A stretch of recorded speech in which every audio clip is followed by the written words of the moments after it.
Hi, everybody. Welcome. Hey, Richie. Welcome. Today we have BC, Grandmother BC, and Reverend Saul. We thought we'd talk about, well, what will we talk about today? We've got several different topics. Ascension. Okay. Ascension sounds great. Um, and that means so many different things for so many different people. Um, so it's going to be interesting how this comes about. But I feel like, I don't know about you guys, but I feel like the energy's just been so heavy coming in with Lionsgate and feeling separated from our spiritual self sometimes. Like, well, I have to get this done, and this isn't a part of that part of me. And instead of being able to like be aware while I'm doing it, instead I'm just getting through the process. I don't know about anybody else out there, but anyway, I thought it'd be a good thing for us to discuss today. Well, the first thing I think of back to that tornado, not tornado, but hurricane geometry where it's going around and coming back into a fine point. Uh, for me, this is what's going on currently for centering to center and focus on the now is an aspect, I think, of a ascension of consciousness versus focusing on the past or the future. Because the future is not happening now, but it is happening now. So there is a level of confusion there, and not. It can be confusing, but it's also very clear that we've already lived the future. Now we're in the past, even though it's now. So I think the key is, for me, or for a lot of us, the focus is on the now. And I think if you do that with your finger, you can feel the force where you're being centered on what's going on in the now. Yeah. It's a natural force that's within all of nature, within us. And as we move this electrical device called a hand through this electrical atmosphere, we can feel the opposition of the forces, or the harmony of the forces, just in the tip of this sensor. Miraculous. Yeah, and that brings up such a great point because I feel like some days are what I call King Kong days. Mm-hmm. You walk outside or you stand up and you can just feel the heaviness of the gravity on us right now. And you're kind of walking like King Kong or Yeah, a lot of that has to do with mass consciousness, yeah. and the weight of mass consciousness, which right now is pretty heavy with the war that's going on the planet. Yeah, that makes sense. What were you gonna say, BC? I'm sorry. Oh, don't be sorry. I was just waiting. Um, Ascension is really interesting. Um, I remember everybody when it was all the rage to talk about ascending and you're going to take your body with you and you had to do this and this. And I think that has happened naturally. I don't think that you can make it happen. I actually had a friend who prepared to ascend and made a video so the sheriff wouldn't think her friends did away with her. And it didn't turn out exactly that way. But however, we approach being present as who we really are, the important thing is to remember that there are two parts of us. There's the part of us that is divine, and there's the part of us that is ego and is human.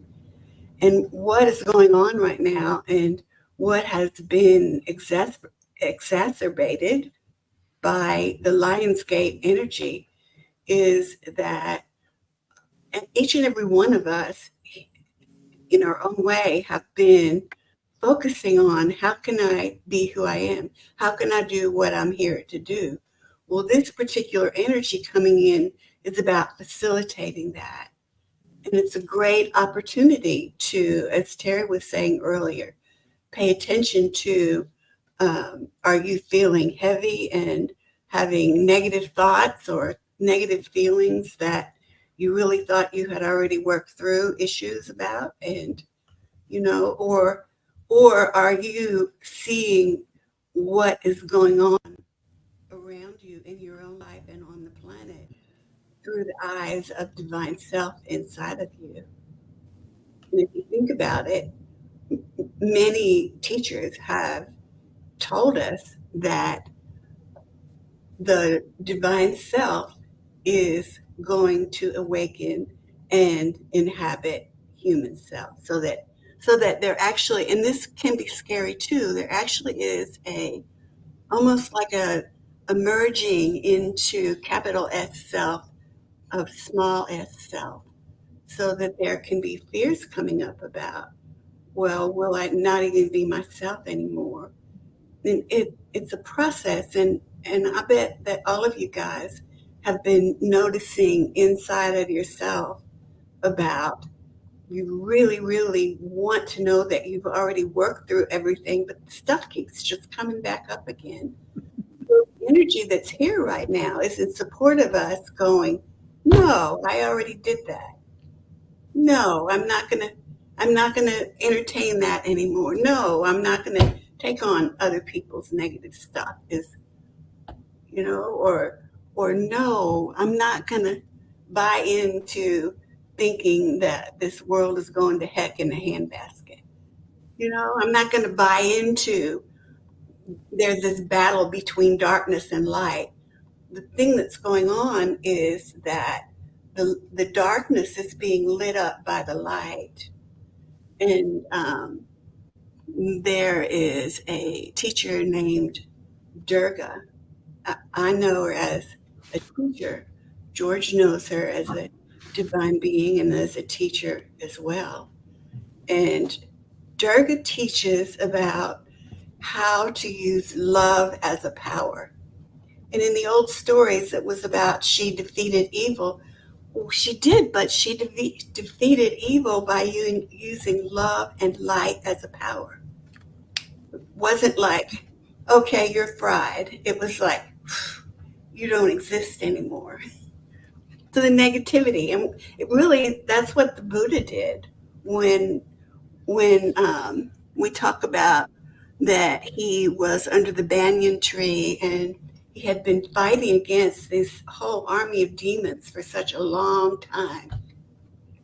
And so he's sitting there in meditation and he's totally at peace. He's totally present as divine self that he is. And the whole army of demons rise up from the lake and start coming towards him. And in that state of being present as who he really is, he was able to say, you don't even exist. You're not real. And to know that and see it inside of himself. And that is about, in a nutshell, what ascension is. If you're going to stay in your physical form, if you're going to leave, that's a whole different thing. But so many of us are here to remember who we are and with our own gifts and talents and abilities, we are here to be an instrument of the light. And Durga is, I think she's part of what we're talking about, the divine feminine awakening, because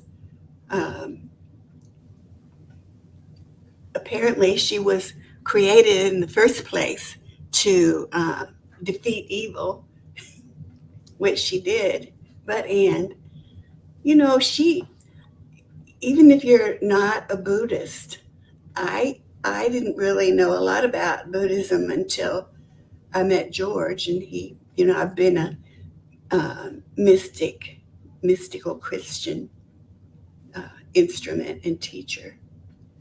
but she's been around for a long time, and she wants each and every one of us to know that nobody and nothing is stronger than the power and presence of God, Goddess, all that is within us. Nobody and nothing. And that each of us, each in our own way, we have felt and are feeling the call to come present and do something to help to make this world a better place. And that's what each of us is doing in our own way. A long time ago, it was one of the first writings that ever came through me.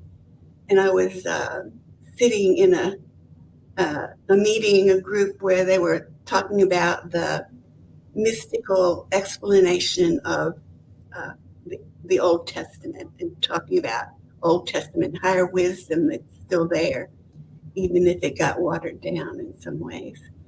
And the voice said, "We are the keepers of the light, Wow. and we watch as you awaken and ignite the light of God's presence within every person you come into contact with."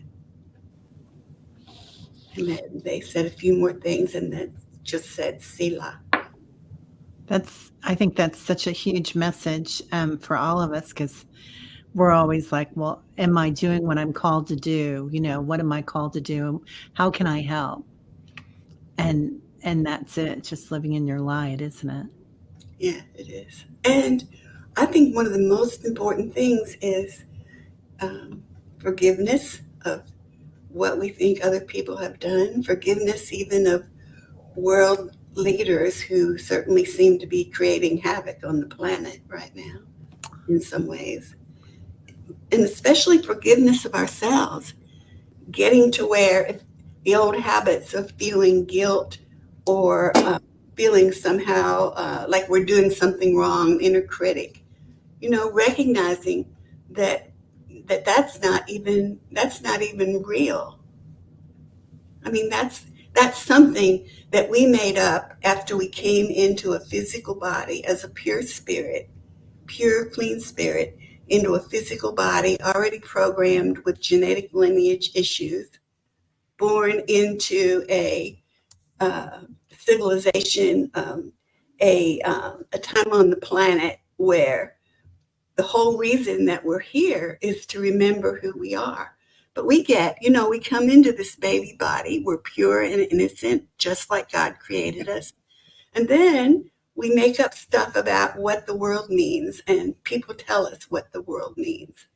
And the thing is that until we remember the divine self that we are, we just get pulled every way.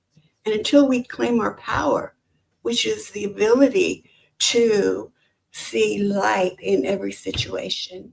The masters say that uh, mastery is attained when one is able to be in the midst of hatred and access love, and to be in the midst of chaos and access the peace and hold it.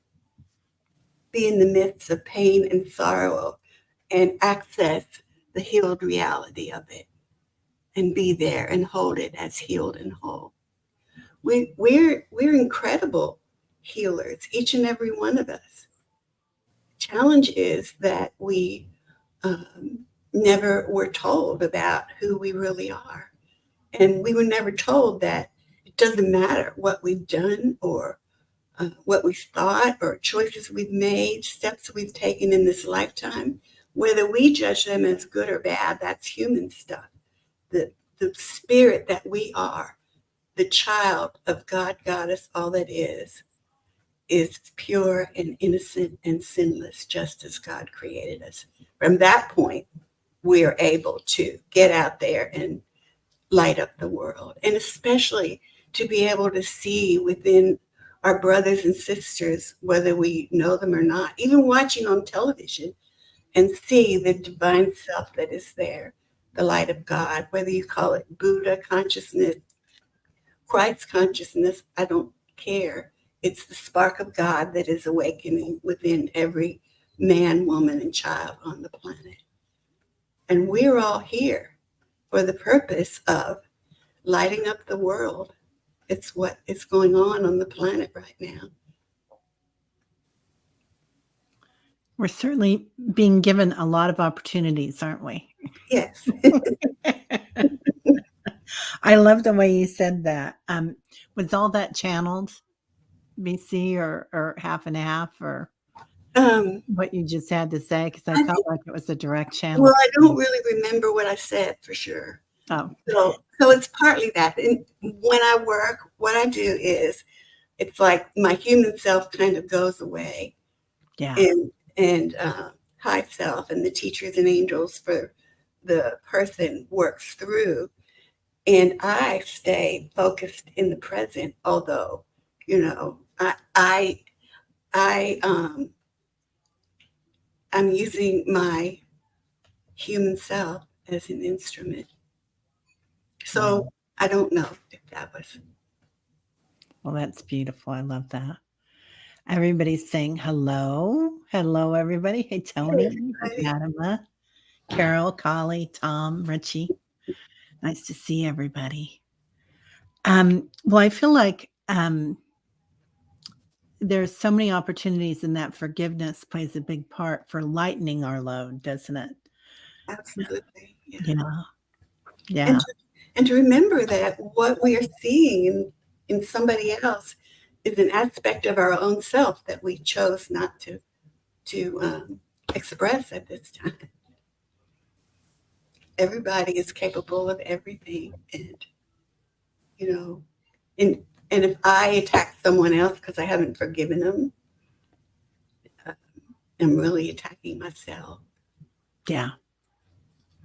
And Yeah. to the degree that we hold resentment or unforgiven anything, to that degree is our light shadowed.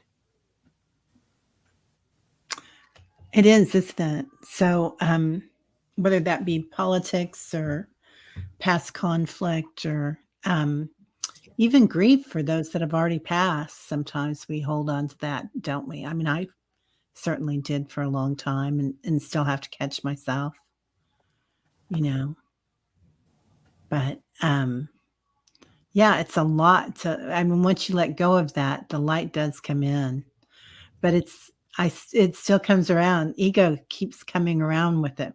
So, what do you both think that the best thing is to do to keep that ego from coming back into that 3D circle of karma that we keep thinking about it?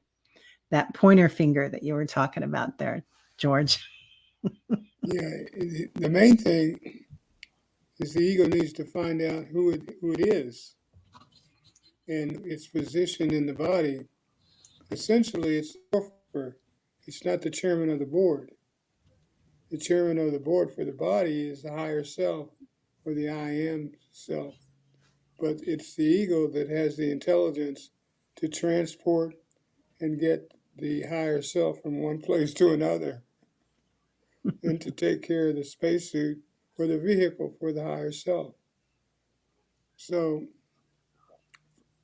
in my teachings, what I was taught was sort of like you got to walk and learn how to chew gum at the same time, deal with the mundane world, but as you're doing it, have your mind on spirit simultaneously.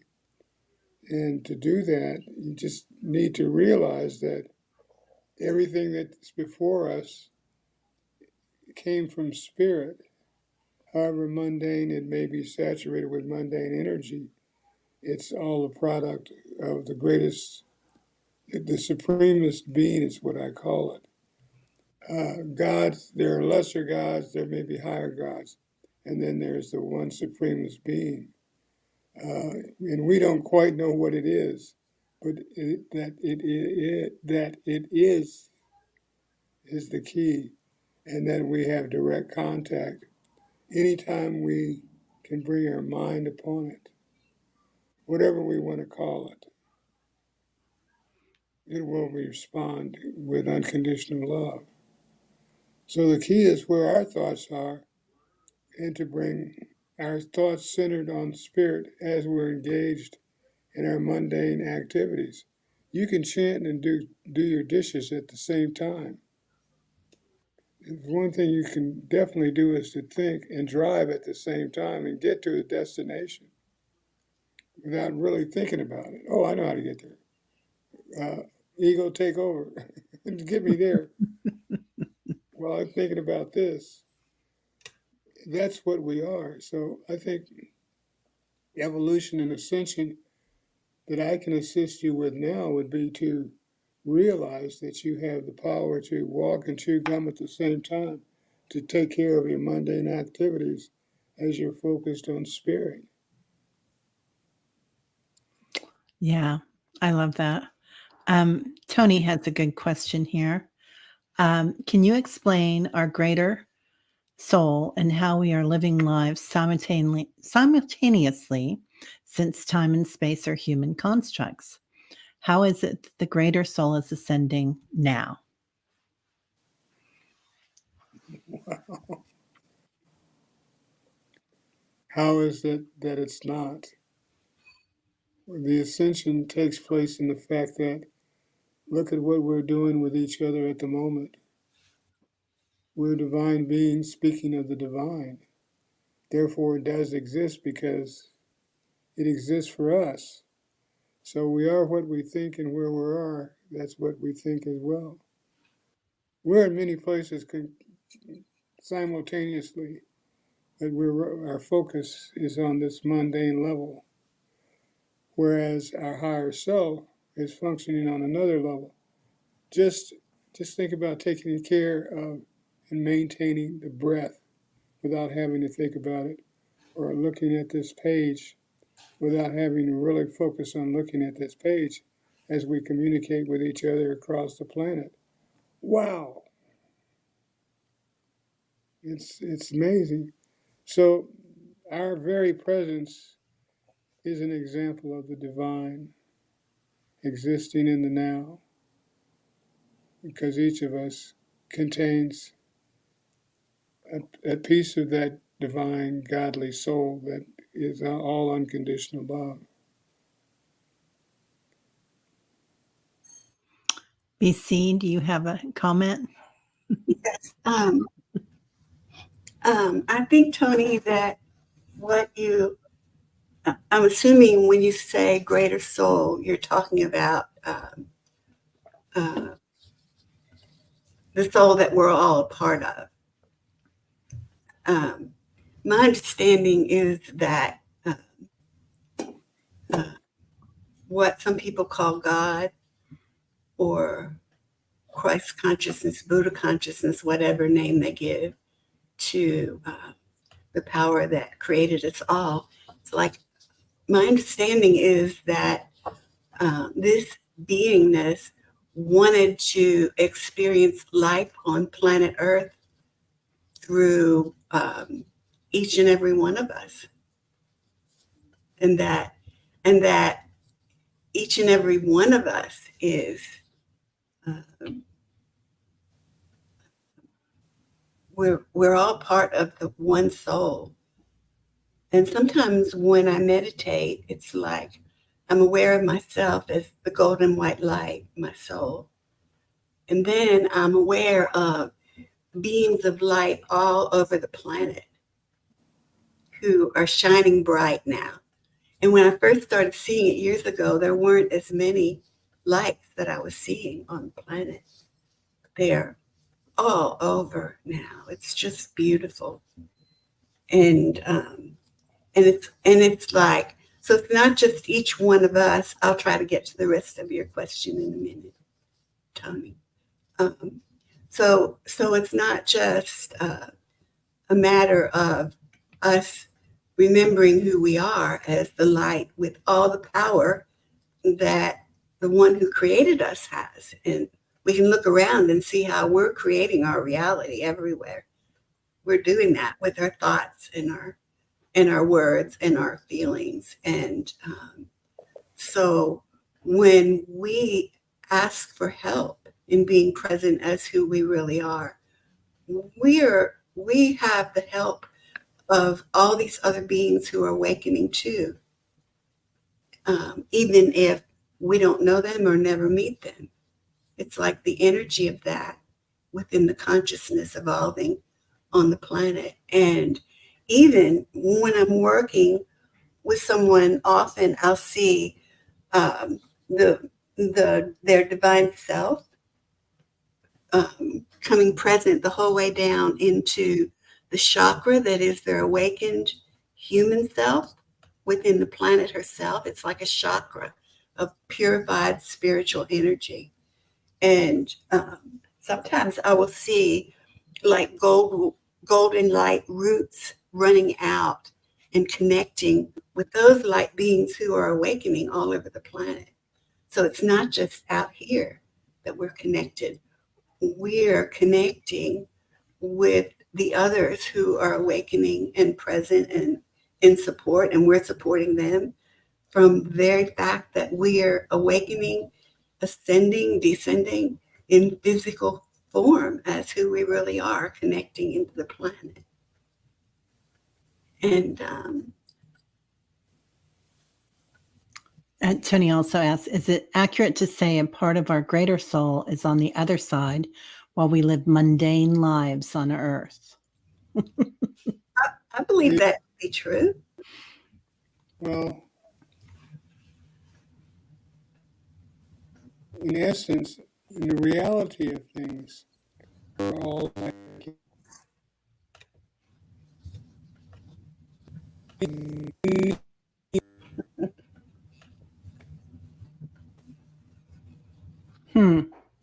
Your the soul is on the other side.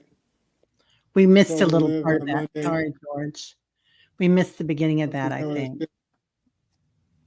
I said, well,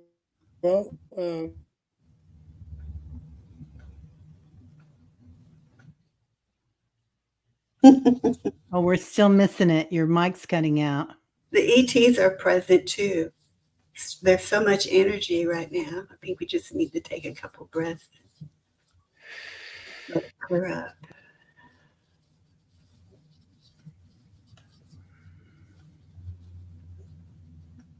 okay, one more time. Still getting Perfect. interference. Yeah, no, it's perfect now. We are psychic. All of us are. Right now, our attention is on something else, but we are never separate from Great Spirit. We're not alone. We're not an island. Even as we think, we may have part of our thoughts that are our own, but there may be 100 other little thoughts that belong to somebody else, maybe across the street or passing by in a car. So we have to be very specific to the fact that we're not alone. We're psychic. We're picking up on other people's thoughts. Now it's time for me to know who I am and what my thoughts are, my scruples are, my spiritual truths are, but I also understand that I'm not alone when the rest of the world is also psychic. We're not islands. We're this fabulous creature, human beings. Yeah, it's sometimes we have so much self-judgment that we feel judged by Yes. others as well, whereas instead of feeling that love from others, I think it's so much easier, isn't it? Oh, yeah, and harsher than someone else would judge us. I Yeah. mean, we can really beat ourselves up, and not for a few seconds, but days. It can go Years. on. Years it can go on. Stop it. You don't Yeah. have to go there. You got angels to help you out of those spots. Just call on them. Yeah. And to feel that love, that combination there. And BC, I loved what you talked about the crystalline energy connecting all of us and noticing that it also comes around the planet now and lighting us all up. And we do that a lot.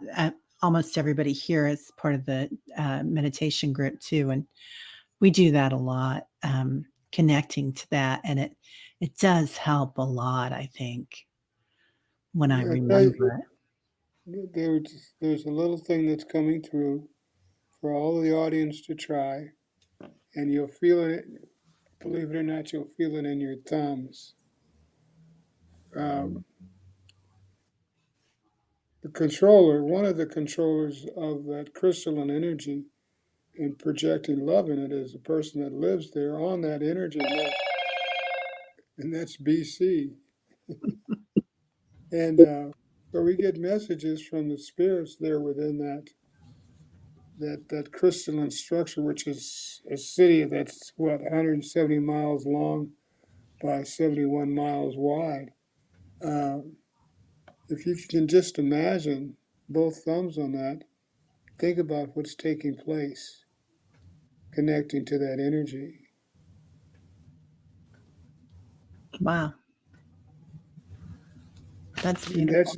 that's just an imaginative thought. That's how powerful your thoughts are. If you can feel it in your thumbs now, you're human. Love that. Cheyenne's talking about Durga. Durga is the goddess of the Hindu faith, not the same as the Buddhist faith. Yes. Yes, and she was adopted by the Buddhists as well. And she does not know, she doesn't know religion. That's human stuff. That's the same with green and white Tara, also, right? One was Buddhist, one Absolutely. was Hindu, and they were both, weren't they both married to Shiva? No. Married to We somebody. two separate things. Oh, okay. Yeah. And in the Tara series is in the Tibetan or the Buddhist series. There's like what is 21, 22 Taras, different emanations and different forces based upon their frequent color frequency range. But Durga, she's a result of the supernatural powers of the Trinity to create a female who could withstand the forces of darkness and destroy the the dark forces that were attacking the heavenly realms. So the Trinity of men, Shiva, uh, Brahma, the creator, and Vishnu, the preserver, they combined their forces and created Durga because the dark force did not have a spell that would negate a woman killing the dark force. So they created Durga, and she neutralized the dark force, this Masa Asura. All the dark forces are their names end in Asuras, designating that they are dark DNA. And she was able to destroy this through the power of bliss. Bliss can disintegrate darkness. That's how powerful bliss is, and particularly when there is a species of dark DNA. They can't handle bliss. It disrupts their molecular structure. So by chanting Durga, Durga Diva, or her seed sound, which is doom, doom, which is the sound of bliss, when you're in a dangerous situation, silently or out loud, the darkness cannot withstand that sound vibration. Have to Yeah. think about doing it though in the midst of danger. That's the key. To get it out when you're in trouble. And she really is an incredible teacher too. And she bliss, love. I think it's not the same. I think it might be um, similar frequencies of the same energy, which is the power of the awakened true self in physical form. And um, she wants every one of us to know that we have that power of light within us. however we do it. If we connect with the powerful part of us that is light, then we are able to see everything around us with different eyes. Um, I went through periods in my life where I was under psychic attack, one time for like 2 years, another time not quite that long. And what I learned is that the darkness, or what I considered to be evil, could only get into me through where I had chinks in my spiritual armor. So I learned to not have fear about it. And I think the most powerful experience was, there was a demon who told me his name, and he told me he had followed me down through lifetimes. And um, I would see him every morning, and he would come at me with fire eyes. And I would like, oh, and even though so one morning, without even thinking, I'm waking up and he's coming at me with fire eyes. And it must have been my true self inside of me, not my fearful demon, because I said, "You poor soul, how long have you been trapped like this?" And he looked at me in horror and broke up into pieces and fell to the floor and dissolved. And that was the end of it. So for me, that was a powerful demonstration of how love and light, as long as we don't go into fear, that's where our power can be taken. And you asked a little bit ago, Terry, about how could we pay attention and have maybe some tools about not going into our fearful self or judgmental self. And I think that what really helps is to be aware of, well, am I angry? Am I in fear? And not to suppress human feelings. That's not the point at all. But to recognize when we're in fear, we are wide open to see Oh, it. The more powerful we are as beings and awakening beings, it's important to remember that the more powerful we are, when we go into fear, the more powerful is the forces that are trying to keep us from remembering who we are. I love that. That makes so much sense. Um, okay. Hypnicity says, I can relate. Um, Tony says, would that be the collective consciousness when we have thoughts of others? For example, I think of an innovation that is being created elsewhere, such as the smartphone. I think that collective consciousness is either of the, I see what you're saying. I think that collective consciousness is both the ego consciousness on the planet where we are, but it's also the divine consciousness as we're awakening. It's on so many different levels, isn't it, BC? Yes. Because there is that super conscious or Right. Brahman Yes. level where we're all connected. And then there's the level with all that energy and the ideas and the wisdom. Let's get real here. The mass consciousness is stuck in fear simply because everyone is not working like light workers that we are. We're working as light workers. So we're making a conscious effort to negate the fear.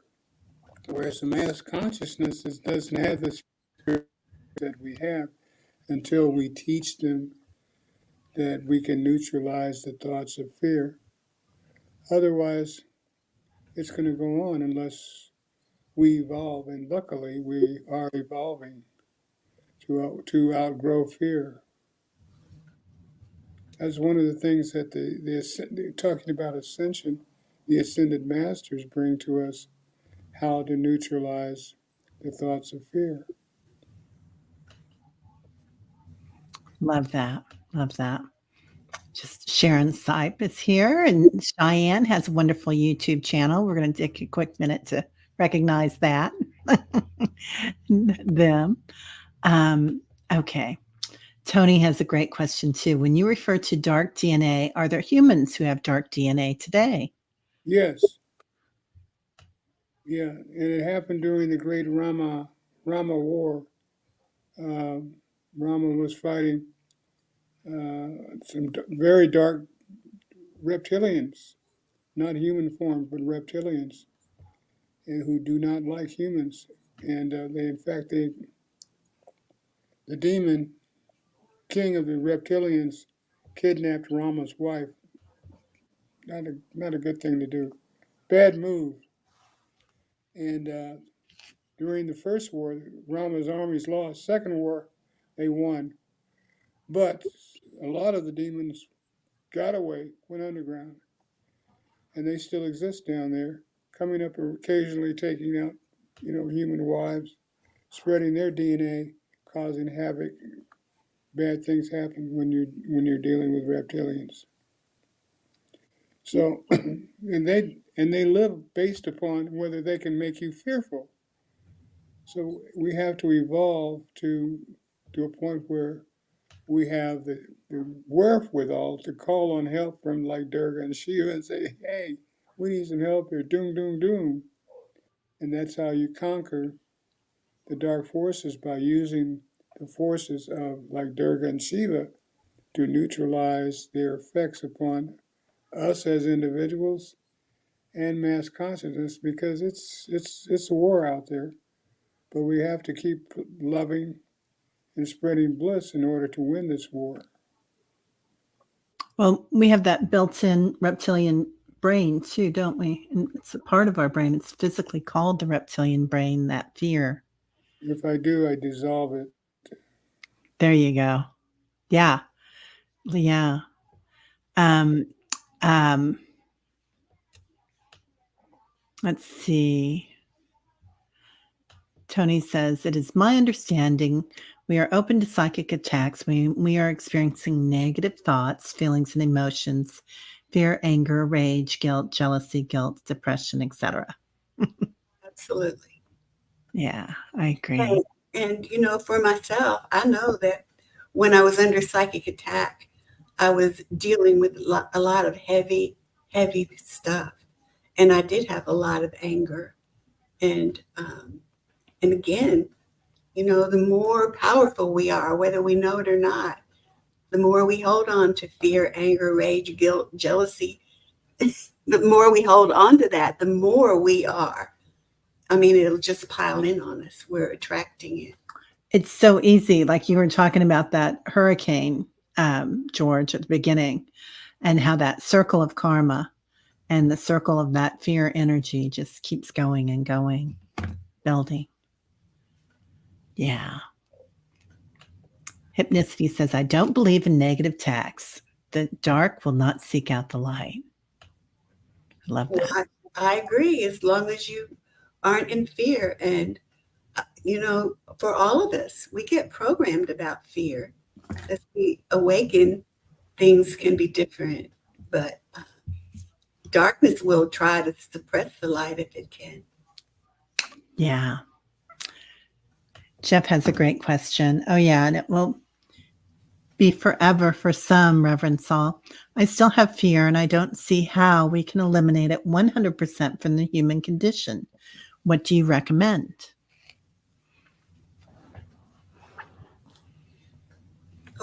Oh, you're, you know what?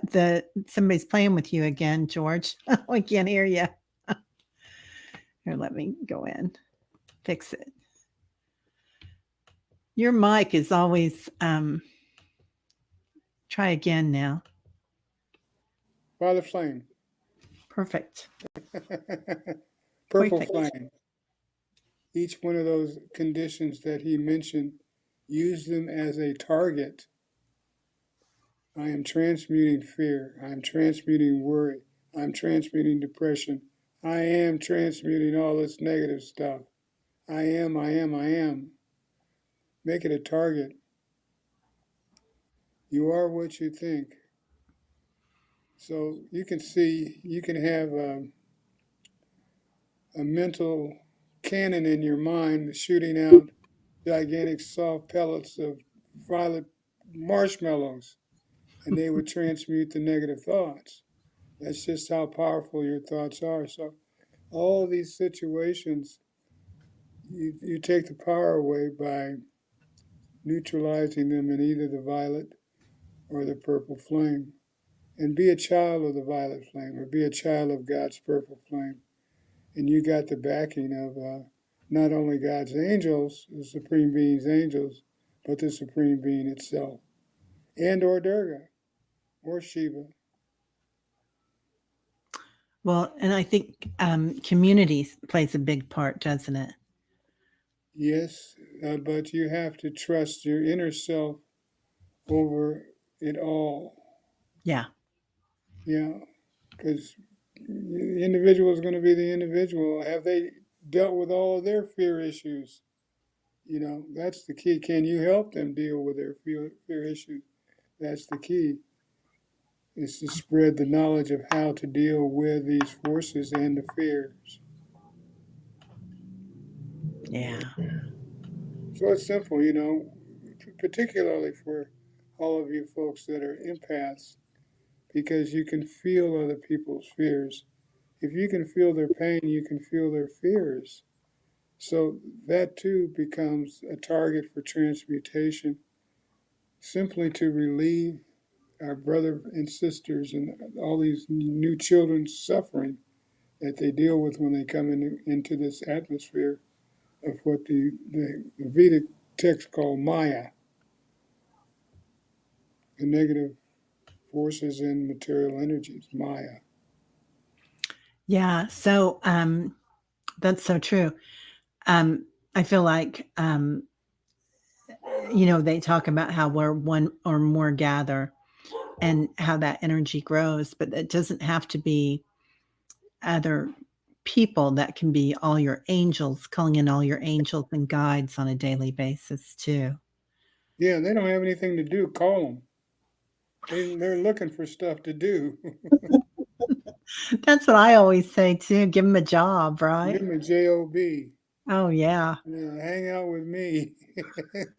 you'll you'll meet some folks for sure. What do you think, BC? I think I was looking at Tarot asked backwards. He Yeah. asked George.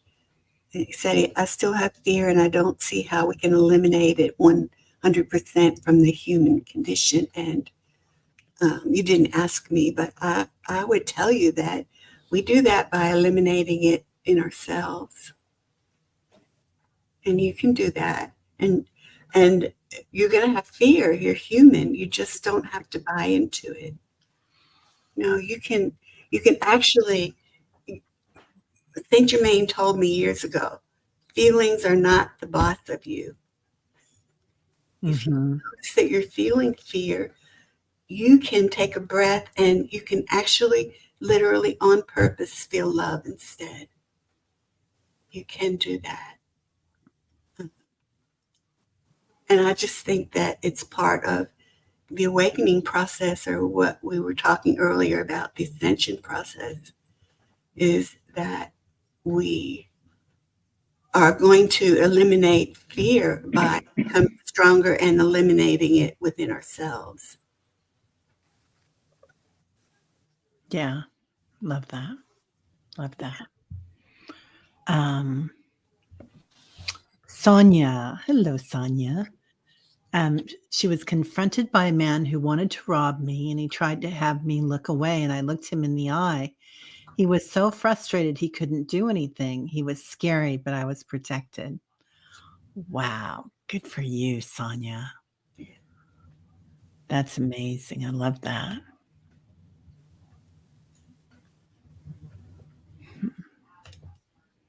Your guardian angels were definitely with you.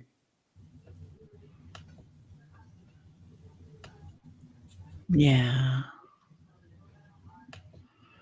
Tony says, it is my understanding that by bringing in Christ consciousness into our bodies, mind, body, spirit, emotional, and emotions, content, happy, joy, peace, bliss, to prevent psychic attacks. Yeah, psychic attack can't be there if we don't hold the emotion that makes us open to it. Yeah. Yeah. Hypnicity. Every experience is a learning opportunity. Amen. Love that. It's particularly when you go out of the house, you're going to experience something. Hopefully, it's beautiful when you leave home.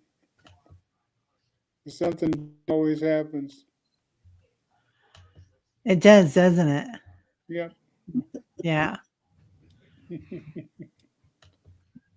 Jeff Tarot asked backwards says, I send the thoughts back to the Galactic Council of Light.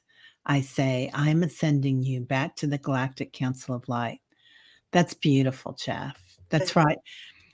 That brings in a really good point. So I used to live at this apartment, and it was right next to a hospital.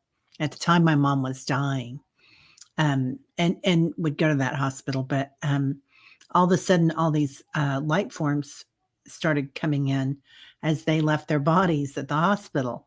And so every night, all these orbs would come in, and I knew what they were, and I was half asleep, and I would just call in. I had a Christian upbringing, so I would call in Jesus, Archangel Michael, and Saint Peter, and they would just send them back to the light.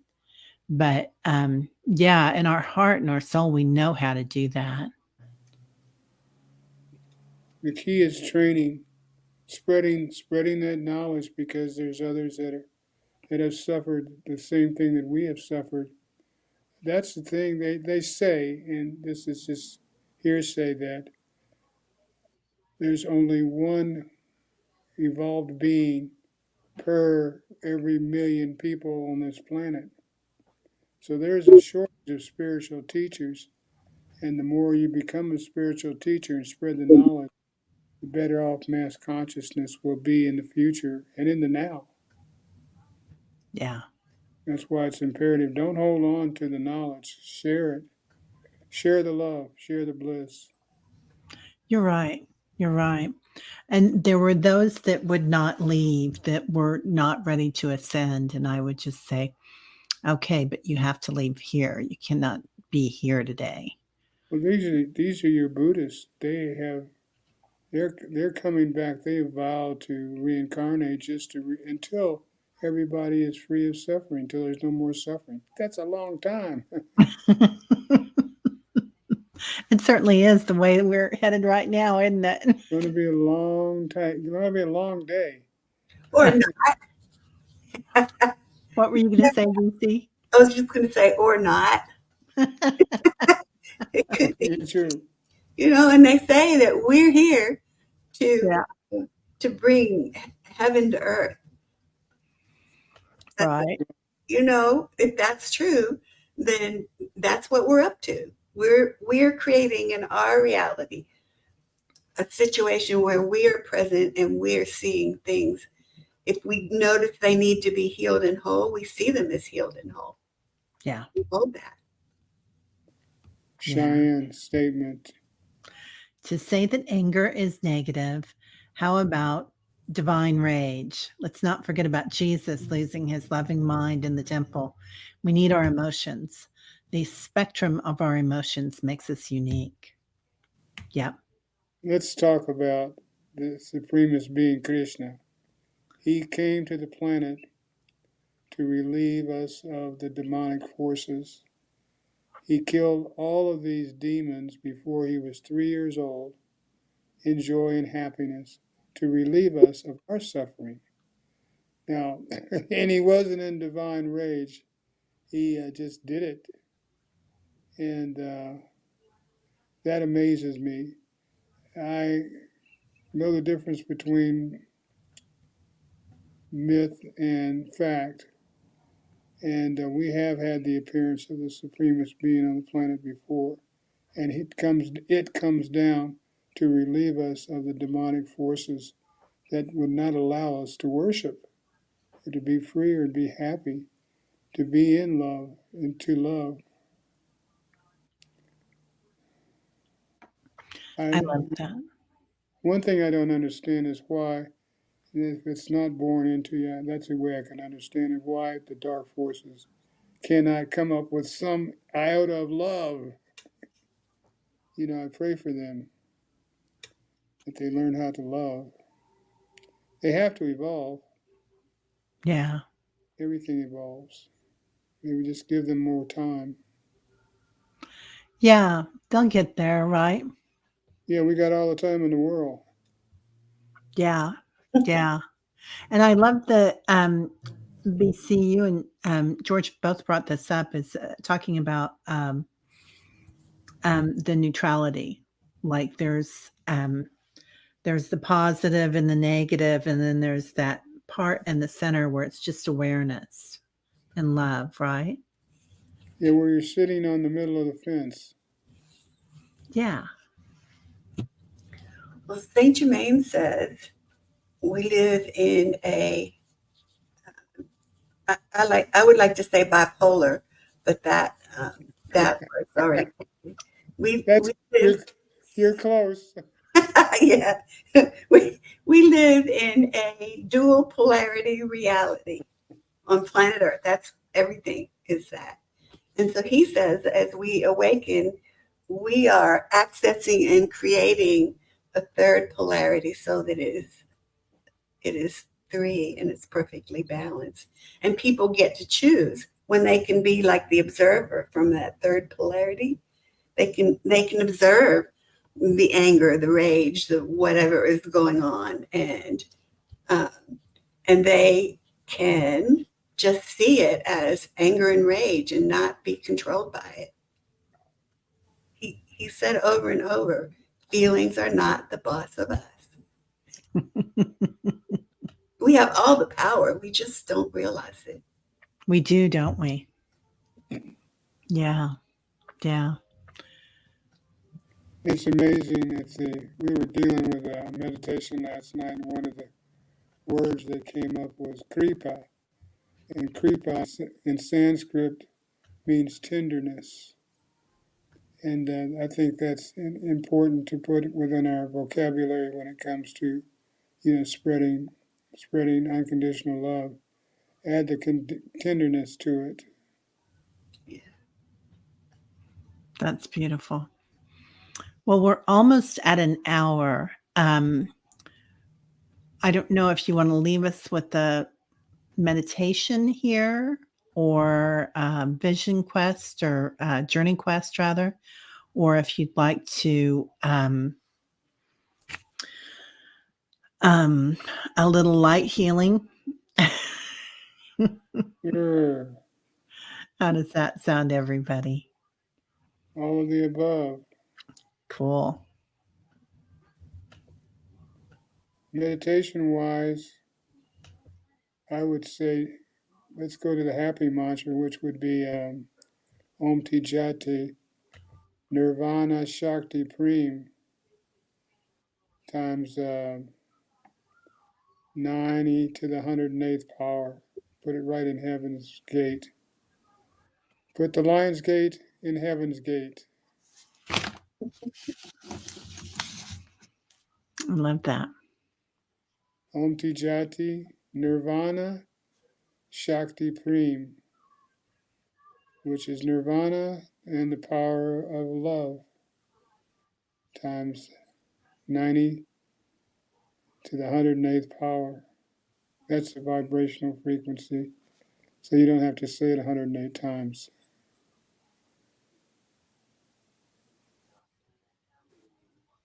And I would say, everybody take a deep breath.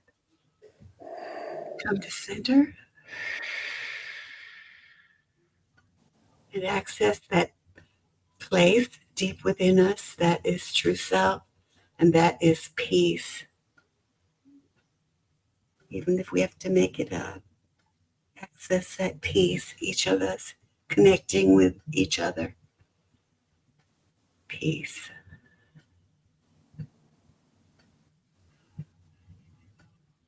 Shanti, Shanti, Shanti, as Peace.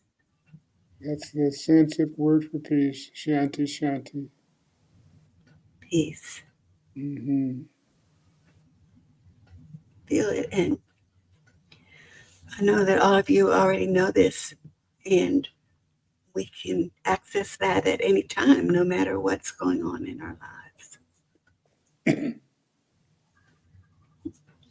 That's all. Beautiful. Beautiful. Well, thank you, BC and Reverend Saul. What a wonderful day. Yes, you as well. And all you guys out there. Shanti, Shanti, Shanti. Shanti, Shakti, Preem. Peace, power, and love. Yeah. Annie, what's Annie saying? Annie Bear? Annie Bear says, Goddess energy understands so much more than we have words for as we come into balance, as Earth does too. Bye bye, patriarchy. Or welcome, divine masculine. Right? Yeah. Balance. We need both. Oh, we didn't balance. Oh, yeah. Om Tijati, Om Tijati, Premananda.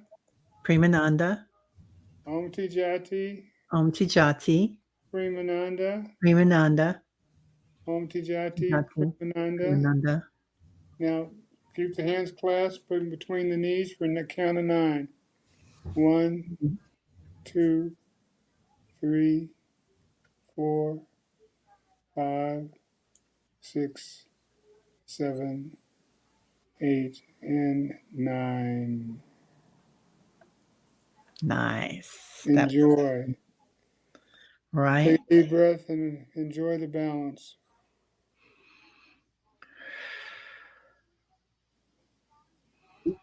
Yeah. We need to do a short of that one. Yeah.